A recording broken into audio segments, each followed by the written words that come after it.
نہیں دیا ہم کو، جس سے ہمارے حالات کو بھی جانتا ہے کہ مجھے ضرورت بھی ہے۔ اور وہ بھائی ماشاءاللہ بہت ہی صوم و صلات کا پابند، وضع قطع اور شکل و شباہت اور چہرہ مہرہ بھی ماشاءاللہ سنت کے مطابق، اور لباس بھی سنت کے مطابق، ٹخنے کھلے ہوئے، بہت اچھی بات ہے، بہت اچھی بات۔ لیکن سب کے باوجود اگر ہم اس معاملے میں ہم کوتاہی کرتے ہیں تو یہ اپنے آپ کو بھی دھوکہ دے رہے ہیں، یہ سمجھ رہے ہیں ہم تقویٰ پرہیزگاری۔ ایسا تقویٰ فرمائے تقویٰ نہیں ہے، بلکہ سراسر خیانت ہے، تقوی کے خلاف ہے، اور اللہ کے وہاں پکڑ کا سبب ہوگا، اللہ کے غضب کا مستحق اور مورد بنے گا وہ انسان۔ فرمایا کہ یہ چیزیں اس کو جہنم کی آگ سے بچا نہیں سکتی،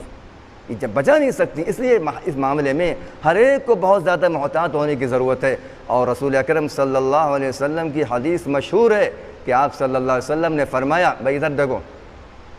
آپ صلی اللہ علیہ وسلم نے فرمایا منافقین کی جو علامات بتائی ہیں ان میں سے ایک علامت کہ وعدہ کرے تو وعدے کے خلاف کرے، اور بات بولے تو جھوٹ بولے تو جھوٹ بولے، وعدہ کرے تو وعدے کے خلاف کرے۔ اس میں ایک پہچان فرمائی کہ امانت میں خیانت کرے، کسی کا حق ہے تو اس کو خرد برد کرے، نہ دے۔ کسی کی امانت میں خیانت کرنا بڑا جرم ہے، چہ جائے کہ میراث میں جس کا جو حصہ ہوتا ہے وہ نہ دینا، اس سے بھی بڑا جرم ہے،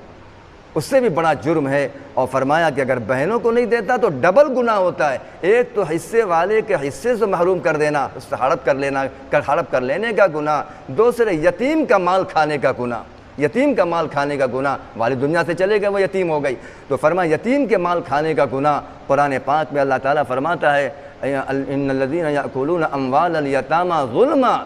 یأکلون فی بطونہم نارا، کہ جو لوگ یتیموں کا مال کھا لیتے ہیں، یتیموں کا مال کھا لیتے ہیں، ان کو حصہ نہیں دیتے، تو وہ گویا کہ اپنے پیٹ میں جہنم کے انگارے بھر رہے ہیں،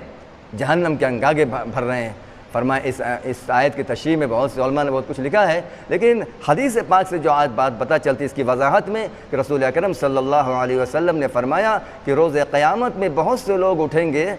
گے اور ان کے منہ سے لپٹیں نکل رہی ہوں گی، آگ کے شعلے نکل رہے ہوں گے، آنکھوں سے اور ان کے منہ سے آگ شعلے نکل رہے ہوں گے، لپٹیں نکل رہی ہوں گی۔